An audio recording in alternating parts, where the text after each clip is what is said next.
Hello. So I do a lot of curbside rescues and restorations, particularly of children's items and gardening items, musical instruments, and a few other things aside.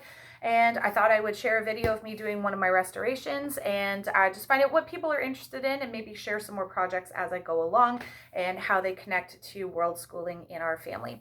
So the special curbside find that I'm sharing with you today is a farm hopper. So this guy retails for about $35 on Walmart or Amazon.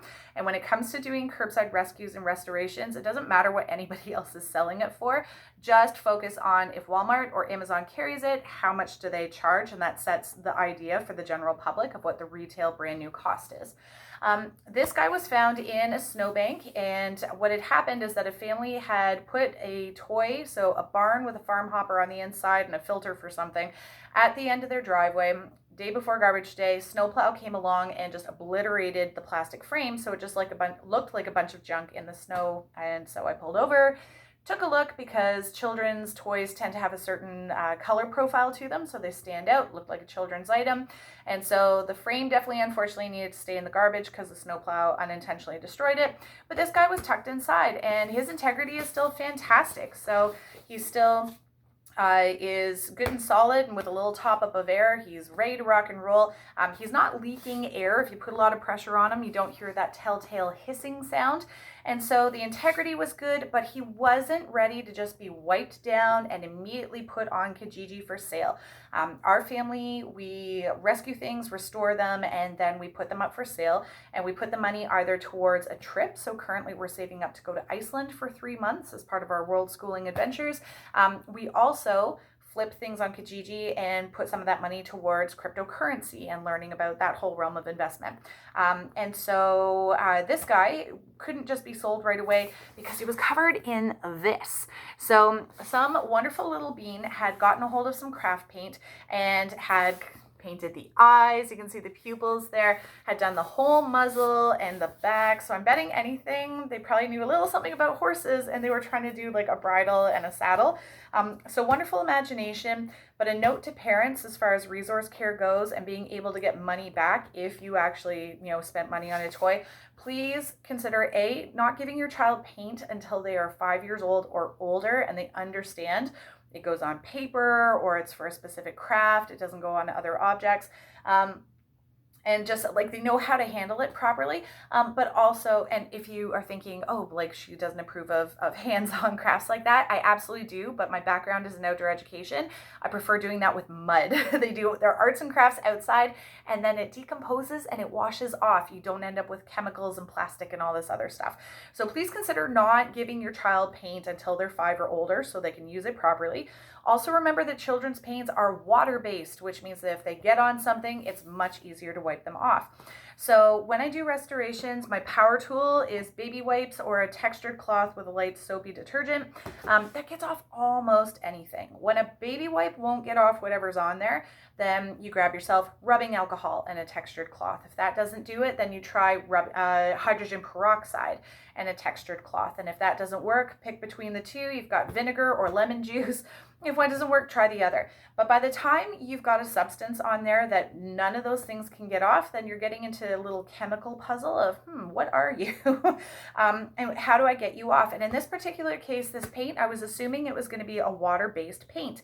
But lo and behold, none of my tricks got it off. And I was thinking, I think, little bean, you got a hold of mom or dad's acrylic paints. So adult art paints that are not water-based.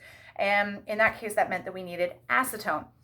So I have currently a 2-year-old and a 6-year-old. That's how old my little guys are right now. And our adventures in rescuing things is part of world schooling. This meant that if we needed acetone, well, hey, common household name for that, nail polish. We needed to go out and get some nail polish.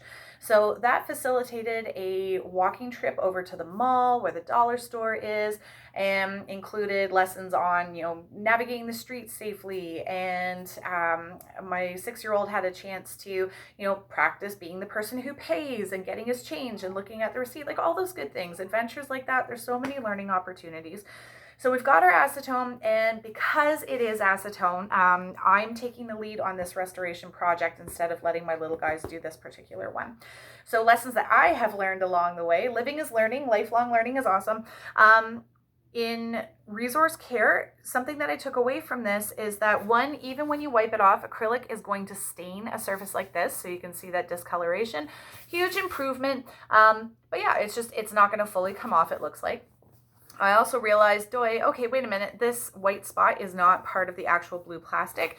So if you look at this white spot here, this is my learning moment of, oh, I'm smudging the white paint. Okay, so I have to wipe the orange brown acrylic off, and then I need to come around the edges. So you can see on this spot, there's no more fuzzy edges because I wiped the paint off, and then I came along from the outside and I made sure that the edges were fixed. So I'm going to do some detailing on that. So after having cleaned the muzzle and cleaned the back, where I really have the paint left is just on the bum and in the pupils. And I wanted to, those are his nostrils, his pupils. And so I just wanted to show you just a quick thing, introduce you to a few more toy restoration tools. So in this particular case, you saw the acetone, you saw the baby wipes. We went out and also picked up cotton pads. Cotton pads, I find if you have to use acetone, these just have a little bit more texture to them. A cotton ball you can get like a good grip on and scrub.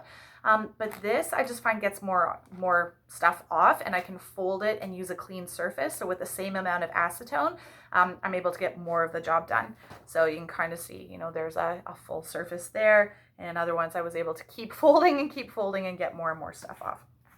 So to finish this one off, because I learned that the white paint can come off, I'm going to use a Q-tip instead. Q-tips are fabulous for detailing toys, just getting in, oh, I need to clean that dirt out of there. Oh, there's something, caught in this little spot. So I'm going to put some acetone on the Q-tip, and I'm going to get that paint ideally out of the pupils, and this will be super fast. Here we go.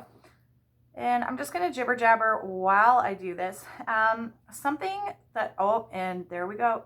I've started unintentionally removing the white paint, which is what I was trying to not do, but now he's got blue eyes, and that is hardly the end of the world. So when we put things up on Kijiji, I only sell things really if I feel very confident that I can get $5 or more for it. $5 is my bottom end. But we have flipped and sold things for $300, and that was somebody's garbage. In that case, it was an accordion that somebody put at the curb. Hey, boo. I want someone's breaker. Please, yeah, you may go have one. Just, but I have the camera on right now, so if you can watch out for that when you come back, I would appreciate that. So what was my train of thought?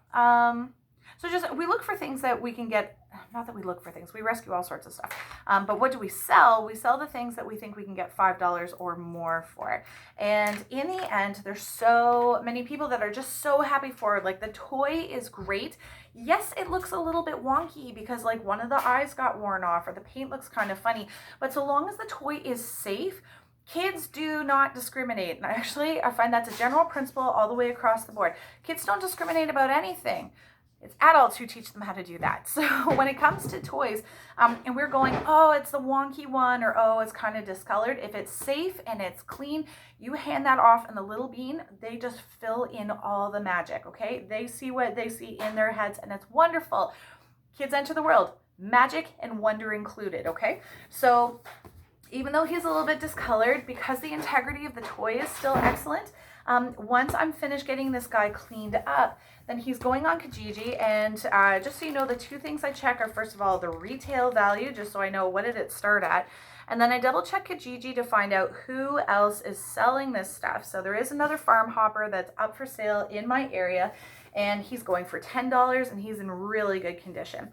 And so if I put this guy up for $5, one, that's reflective of the fact that, no, he's discolored. He's going to show that he was a previous art project, but I also am pricing him at $5 because I could ask for $10, and if it doesn't sell in a week or two, then knock the price down. But I'm also going to sell it at $5 because I try to keep things moving. The whole idea of rescuing things is not so that our family can slowly be buried in crap. And crap in our family stands for can't replace all parts or can't reacquire amount paid. So we want to be careful with our resources and do our best to make sure that we're buying things that are a wise use of our money. Toys like this are not a wise use of money. And so Just if I put it up for 5, then chances are we'll be able to enjoy it with open hands. It came into our home, we took care of it, we enjoyed it. My 2-year-old has definitely loved bouncing around on this, but then with open hands, we're gonna release it and send it to a new home. So you get the idea there. You can see for the most part, the paint has come off. He's got a clean butt, and I'm gonna get this guy just done with a final wipe down. I will just show you what I was talking about with cleaning up that white spot in case you're ever trying to restore something. You're like, no, I made it worse. Please don't worry about that. I mentioned we don't worry when things go wonky. And when we accidentally, create a mess like this, then we treat it as a learning moment because we as adults are still learning too. Just come at it from the outside. And it's pretty easy overall to create some redefined edges. And it's a little awkward the way that I'm holding it right now, but already you can see like that's a huge improvement. It's not all blurred around the edges. So I learned something. Everybody took something away. Done. So Mr. Farm Hopper here, after he's got his final wipe down so that there's no acetone on here for any little beans that are going to touch it. This guy's going to go up for $5, and I'm feeling pretty confident that he's going to sell in pretty short order based on other things that I've posted and that have moved. So in this case, that's either going to be $5 more towards our trip to Iceland or $5 more to invest in crypto. So that's my restoration project today of this little farm hopper.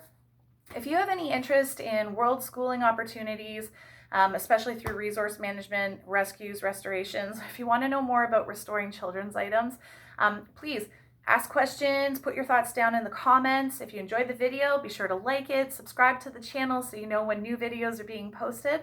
And I just hope you have yourself a fabulous day. All the best.